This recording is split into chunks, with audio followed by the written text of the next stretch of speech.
विश्व की प्रमुख जनजातियों में अपन ने भाग 4 कर ली। अब भाग 5वां और अंतिम भाग है जिसमें गौड़ जनजाति के बारे में आपको बताया जाएगा। गौड़ जनजाति के बारे में ध्यान रखना है कि गौड़ जनजाति भारत के दक्षिणी भारत के लगभग सभी राज्यों में पाई जाती है। केवल उत्तर पूर्वी राज्य में असम राज्य में पाई जाती है, बाकी सभी नीचे वाले साउथ वाले भागों में पाई जाती है। इसमें ये जो गौड़ जनजाति है ये खोंडा शब्द से बनी है। इस खोंडा का मतलब होता है पहाड़ी। वैसे ये खुद अपने स्तर में अपने खुद को ये कोल या कोई टूर भी कहा जाता कहते हैं। इन्हें खुद को ही कोई या कोई टूर कहा जाता है। इनके निवास क्षेत्र में ये मध्य प्रदेश, छत्तीसगढ़, झारखंड, तेलंगाना, महाराष्ट्र, ओडिशा और असम वाले राज्यों में ये पाई जाती है। यानी आप भारत के नक्शे में देखोगे तो कर्क रेखा के दक्षिण में जो भी राज्य है लगभग उन सभी राज्यों में पाई जाएगी।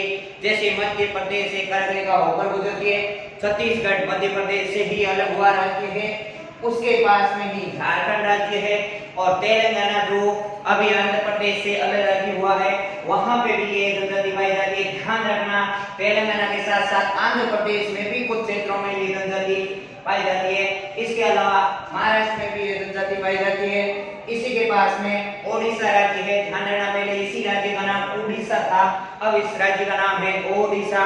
इस में भी ये जनजाति पाई जाती है। और एकमात्र ऐसा राज्य पूछा जा सकता है कि गौड़ जनजाति का एकमात्र ऐसा राज्य जो कि दक्षिणी भाग में स्थित नहीं है तो वो है असम राज्य। असम राज्य में गौड़ जनजाति पाई जाती है जो कि दक्षिण भारत में स्थित नहीं। ज्यादातर ये जनजातियां पहाड़ी क्षेत्रों में पाई जाती है।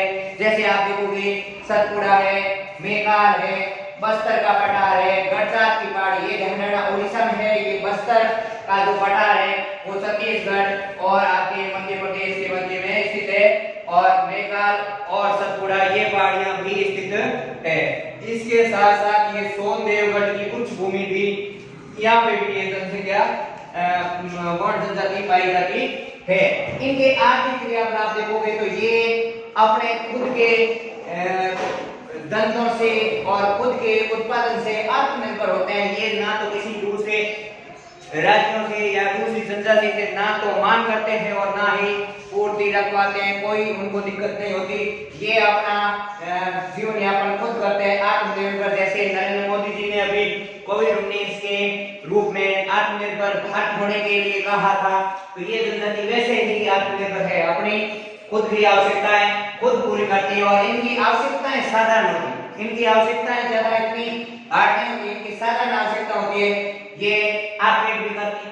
लेकिन वर्तमान में आर्केड पर राज्य के कई प्रतिबंध होने के कारण अब आर्केड नहीं हो पाता, तो वो आर्केड की जगह कष्टकारी झूमी कष्टकारी करने लगे।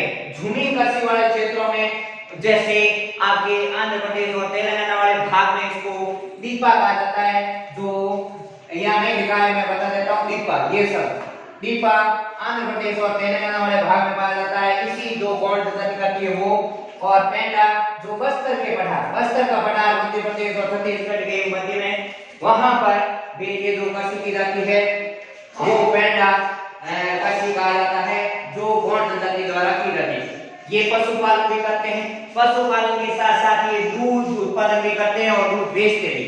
ठीक है, तो ये गौड़ जनजाति के बारे में ये अपना पैसा कैसे कमाते हैं उसके बारे में ये बात है। इसके बाद ये आके पहले जानवरों का शिकार करते थे, लेकिन वर्तमान में क्या करने लगे, कर शिकार। क्यों?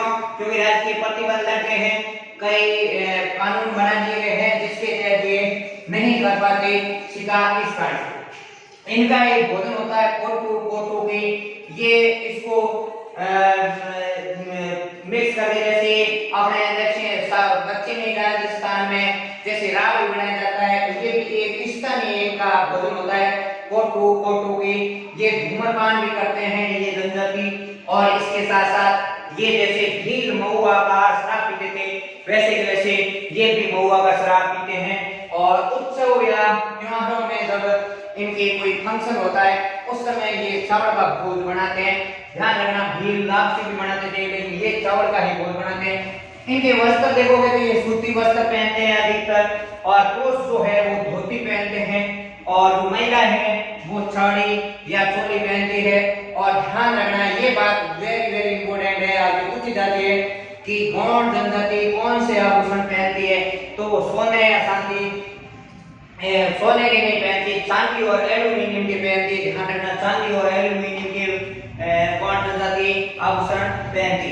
इसके साथ साथ वो कांच की रंगीन चूड़ियां पहनती है और गले में हार पहनती है। और ये हार ध्यान रखना सोने का हार नहीं होता, ये हार मनकों या कोड़ियों द्वारा बनाया जाता है, उसके द्वारा जो हार बनता है वह ये पहनती है, लेकिन ये हार जरूर पहनती है महिलाएं। इसके साथ इनके घर होते हैं जिनको पल्ली कहा जाता है, जैसे भीलों के घर को पाल कहा जाता है, वैसे ही इनके गांव को पल्ली कहा जाता है, जो छोटे छोटे गांवों का एक समूह होता था।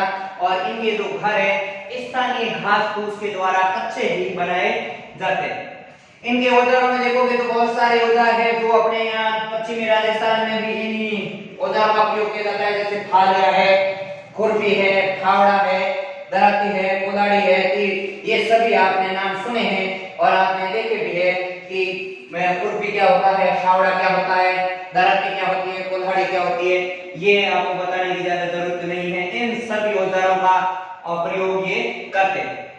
इनके समाज देखोगे अगर गौड़ जनजाति का समाज तो ये पितृ सत्तात्मक है, यानी इसमें पिता के वंशज की आगे आगे पिता की वंशज चलती है और पिता का ही शासन होता है।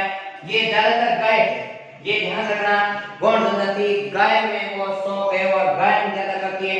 इसके साथ साथ ये मुर्गों को लड़ाने का एक मनोरंजन भी करती है, मुर्गों को लड़ाते हैं और फंक्शन करते हैं। और इनमें विवाहों की बहुत सारी प्रथाएं हैं जो जनजातियों में ज्यादातर होती है, जैसे अपहरण वगैरह, गोल गधेड़ो अपने भीलों में था, वैसे कैसे सभी होते हैं।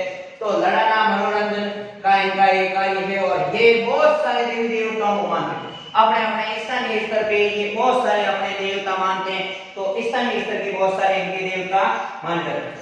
आधुनिक रूप से अगर उनका देखोगे तो शिक्षा और सुविधाओं की अधिकता के कारण अब ये अन्य लोगों के साथ संपर्क बनाने लगे। पहले ये आके करते थे, लेकिन वर्तमान क्या करने लगे, कृषि कार्य करने लगे और वर्तमान में ये आत्मनिर्भर कृषि भी करते हैं। और उसके साथ साथ जैसे मैंने पहले भी कहा पशुपालन के साथ साथ ये दूध का भी पालन करते हैं। तो इस प्रकार से मैंने विश्व की जनजातियों के रूप में भाग 5 बनाकर भाग 5 के रूप में 5वां भाग ये पूरा होता है और विश्व की प्रमुख जनजातियों के बारे में मैंने आपको कंप्लीट करवाया है, जिसमें पहले भाग में सभी जनजातियों का परिचय करवाया, दूसरे भाग में मैंने एस्किमो जनजाति के बारे में बताया, तीसरे भाग में बुशमैन जनजाति के बारे में बताया और चौथे भाग में भील जनजाति के बारे में बताया और ये 5वां और अंतिम भाग में मैंने गौड़ जनजाति के बारे में बताया। 5 भाग हो चुके हैं आपके ये इस पार्ट। उसके अलावा टोटल देखोगे तो भाग आपने भूगोल में 12वीं में मेरा ये आपके 7वां भाग है। इसके बाद में 8वें भाग में आपके अगला पार्ट आएगा, तो इस पार्ट को एक बार आप जरूर रिवाइज करना क्योंकि आगे वाला पार्ट इससे संबंधित है। देखिए ये जनसंख्या से संबंधित जनगणना आगे आ जाएगी, तो जनसंख्या से संबंधित आएगी, लेकिन जनसंख्या आपको पता तो होना चाहिए कि पहले वाले पार्टों से संबंधित है। जैसे मानव भूगोल का परिचय था पहला पार्ट, दूसरा विश्व की प्रमुख जनजाति, ये आपस में संबंधित है। एस्किमो जनजाति के बारे में आपने पढ़ा, थोड़ी समझ आई, थोड़ा आगे पढ़ा बुशमैन तो बुशमैन और समझ आई, भील पढ़ा और समझ आई, अब गौड़ पढ़ा तो पूरी समझ आ गई। यानी सभी जनजातियों के बारे में आपको ये ध्यान रखना है, किसी भी एक जनजाति के बारे में आपको पूछा जा सकता है सीधा सीधा, ये ध्यान रखना। पहला और दूसरा पार्ट कंप्लीट होता है और पहला और दूसरा पार्ट दोनों 4 होते हैं।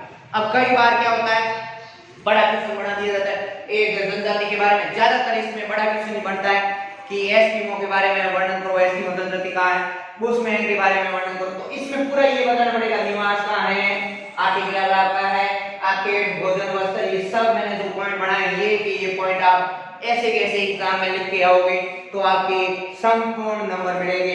इसी के साथ और कोई आपकी इस पाठों से संबंधित आपकी इंक्वायरी हो तो कमेंट बॉक्स में जरूर बताना, उससे मैं उसका जवाब जरूर दूंगा। धन्यवाद।